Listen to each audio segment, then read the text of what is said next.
പർവ്വതമേ, ഭൂമിയെ, ആകാശലോകങ്ങളെ, നിങ്ങളെ ഞാൻ ഏൽപ്പിക്കാൻ പോകുന്ന അമാനത്ത് നിങ്ങൾക്ക് സ്വീകരിക്കാൻ പറ്റുമോ? ലാ ഇലാഹ ഇല്ലല്ലാഹ്, ഈ പ്രപഞ്ചത്തിന്റെ സൃഷ്ടാവായ അല്ലാഹു ജല്ല ജലാലുഹു അവനേകനാണ്, എല്ലാറ്റിനും കഴിവുള്ളവനാണ്, ജീവൻ നൽകിയതവനാണ്. ആ തന്ന ജീവൻ എടുക്കാനും അധികാരമുള്ളവൻ അല്ലാഹു തന്നെ. അതുകൊണ്ട് ആരാധിക്കപ്പെടാൻ അർഹതയുള്ളവൻ അല്ലാഹു മാത്രമാണ് എന്ന ഈ അമാനത്തിനെ നിങ്ങൾക്ക് സ്വീകരിക്കാൻ പറ്റുമോ?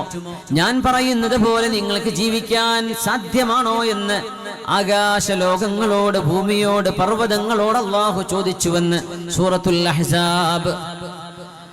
فأبين أن يحملنها وأشفقن منها, ആകാശലോകങ്ങൾ പറഞ്ഞു അല്ലാഹുവേ ഞങ്ങൾക്ക് സാധ്യമല്ല. മാമലകൾ പറഞ്ഞു റബ്ബേ ഞങ്ങൾക്കത് ഏറ്റെടുക്കുക സാധ്യമല്ല. ആകാശഗംഗകളിലെ താരസമൂഹങ്ങൾ പറഞ്ഞു ഞങ്ങളെ ഏൽപ്പിച്ചാൽ അത് അർഹിക്കുന്ന വിധം ആ അമാനത്തിനെ കൊണ്ടു നടക്കാൻ ഞങ്ങളെ കൊണ്ട് സാധ്യമല്ലെന്ന് പറയുകയും അവയൊക്കെ പേടിക്കുകയും ചെയ്തു. എന്നിട്ട് അല്ലാഹു പറയുന്നു വഹമലഹൽ ഇൻസാൻ, മനുഷ്യൻ അത് ഏറ്റെടുത്തു.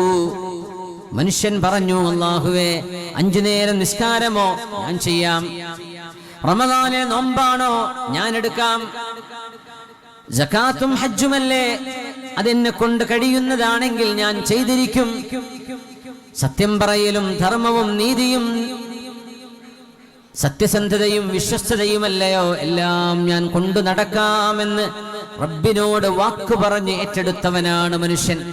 അല്ലാഹുവിന്റെ ഒരു സ്റ്റേറ്റ്മെന്റ് കാണാം, ഇന്നഹു കാന ളലൂമൻ ജഹൂലാ. ഇത്രമേൽ സ്വന്തത്തോട് അനീതി ചെയ്തവനും ഇത്രമേൽ അജ്ഞതയുള്ളവനുമാണല്ലോ മനുഷ്യനെന്ന് വിശുദ്ധ ഖുർആൻ. ആ അമാനത്താണ് എന്റെയും നിങ്ങളുടെയും കൈകളിൽ കിടക്കുന്നത്. ആ അമാനത്തിന്റെ ലക്ഷ്യപ്രാപ്തിക്ക് വേണ്ടിയാണ് നമ്മൾ ഇങ്ങോട്ട് വന്നത്. ഇവിടെ വന്നത് വീടുണ്ടാക്കാനും കുട്ടികൾ കെട്ടിക്കാനും അല്ല, അതൊക്കെ ജീവിതത്തിന്റെ ഒരു ഭാഗമായിട്ട് അങ്ങ് നടന്നു പോകും. ഇവിടെ വന്നത് തിന്നാനും കുടിക്കാനുമല്ല, അതൊക്കെ ജീവിതത്തിന്റെ അനിവാര്യതയാണ്. നമ്മുടെ ലക്ഷ്യം അല്ലാഹുവിനെ മനസ്സിലാക്കലാണ്. അല്ലാഹുവിനെ മനസ്സിലാക്കുക എന്ന ദൗത്യം ഏറ്റവും വ്യക്തമായും സ്പഷ്ടമായും നടക്കുന്നത് അല്ലാഹുവിന്റെ വചനങ്ങളിലൂടെ അല്ലാഹുവിലേക്ക് യാത്ര ചെയ്യുമ്പോഴാണ്, ശുദ്ധ ഖുർആനിലൂടെ. ഇഖ്റഅ ബിസ്മി റബ്ബിക്കല്ലദീ ഖലഖ ഖലഖൽ ഇൻസാന മിൻ അലഖ്. എവിടെ നിന്നാണ് പ്രപഞ്ചമുണ്ടായത് എന്ന ആദിമ മനുഷ്യന്റെ ചിന്ത തൊട്ട് പിഞ്ചു കുഞ്ഞു വരെ എവിടെ നിന്നാണ് ഇതൊക്കെ വന്നത്, ആരാണ് ഇതൊക്കെ കൊണ്ടുവന്നത്, എവിടെ നിന്നാണ് ഇതൊക്കെ ഉണ്ടായത്, ആരാണ് എന്നെ പടച്ചത്, ആരാണ് എന്റെ ചുറ്റുവട്ടങ്ങളിലുമുള്ള ഈ ലോകത്തെ പടച്ചത് എന്ന മനുഷ്യന്റെ ആദ്യ ചോദ്യങ്ങൾക്ക് മറുപടിയാണ് വിശുദ്ധ ഖുർആനിൽ ആദ്യം ഇറങ്ങിയ ആയത്ത്. ഇഖ്റഅ ബിസ്മി റബ്ബിക്കല്ലദീ ഖലഖ്. വായിക്കണേ ബിസ്മി റബ്ബിക്, അങ്ങയുടെ രക്ഷിതാവിന്റെ നാമത്തിൽ. ആ രക്ഷിതാവിന്റെ പേര് പോലും പറയാതെ അല്ലാഹു പറഞ്ഞു നിങ്ങളുടെ രക്ഷിതാവ് നബിയേ അല്ലദീ ഖലഖ്, അവനാണ് എല്ലാം പടച്ചത്. He created everything that exists. ഈ ലോകത്തുള്ള സർവ്വതും പടച്ചതവനാണ്. അടുത്ത ചോദ്യം, ആരാ എന്നെ പടച്ചത്?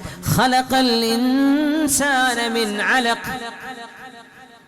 Created man from a drop of blood, from a sensitive drop of blood. മനുഷ്യനെ പടച്ചു ഒരു കൊച്ചു രക്തപിണ്ഡത്തിൽ നിന്ന്. ഇഖ്റഅ, വായിക്കണേ, വറബ്ബുകൽ അക്രം, അങ്ങയുടെ രക്ഷിതാവ് ദയാലുവാണ്. ദയാലുവിൽ നിന്നല്ലേ കിട്ടേണ്ടത്, ദയാലുവിൽ നിന്നല്ലേ സ്വീകരിക്കേണ്ടത്. അതുകൊണ്ട് ജീവിതത്തിൽ എന്തെല്ലാം കിട്ടണം, ലഭിക്കണമെന്ന് ആഗ്രഹമുണ്ടോ അതിന്റെ വഴി ഇഖ്റഅ ആണ്, പഠിക്കലാണ്, ഓതലാണ്. വായിക്കണം, നിങ്ങൾക്ക് കിട്ടേണ്ടതൊക്കെ കിട്ടും.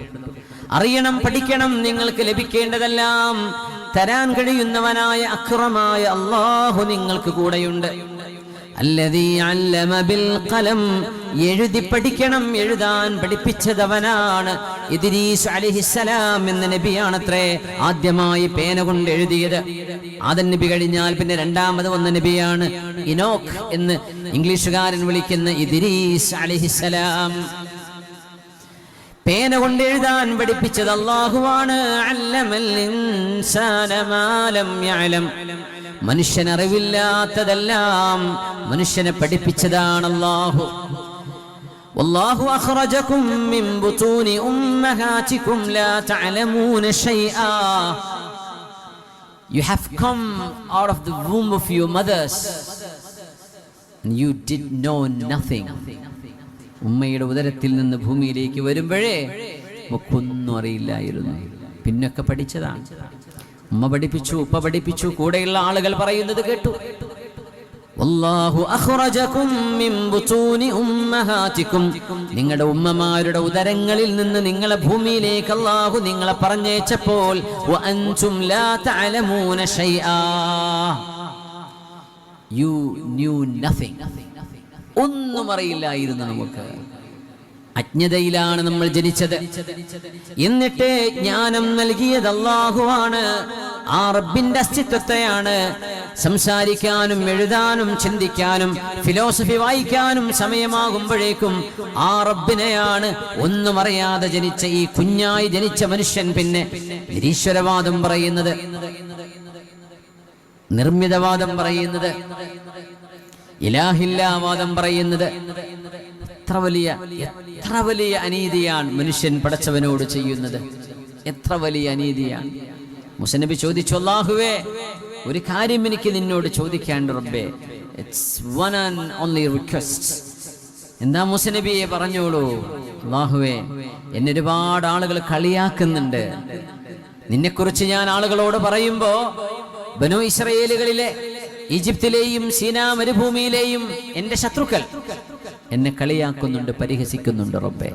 അതുകൊണ്ട് അവരുടെ വായക്കൊന്ന് മൂടിക്കെട്ടാനൊന്ന് സഹായിക്കുമോ പടച്ചോനെ?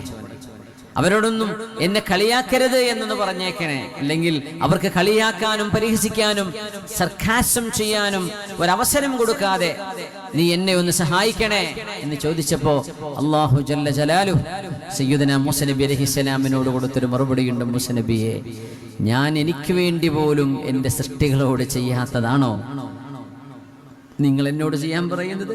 ഞാൻ പടച്ച എൻ്റെ സൃഷ്ടികൾ എന്നെ കുറിച്ച് പറയുന്നുണ്ട് ഞാൻ അവരുടെ പടച്ചവനല്ല. അവരുടെ വായൊന്നും ഞാൻ മൂടിക്കെട്ടിയിട്ടില്ല മൂസ നബിയെ. അത് മാത്രം നിങ്ങൾ എന്നോട് ചോദിക്കണ്ട. നിങ്ങൾക്ക് ഇത് കേൾക്കുമ്പോ വേദനയുണ്ടെങ്കിൽ പടച്ചവനായ ഞാൻ, ആ രക്ഷിതാവായ ഞാൻ അവരുടെ രക്ഷിതാവല്ലെന്നവർ പറയുമ്പോ എനിക്കെത്ര വേദനയുണ്ട് മൂസ നബിയെ.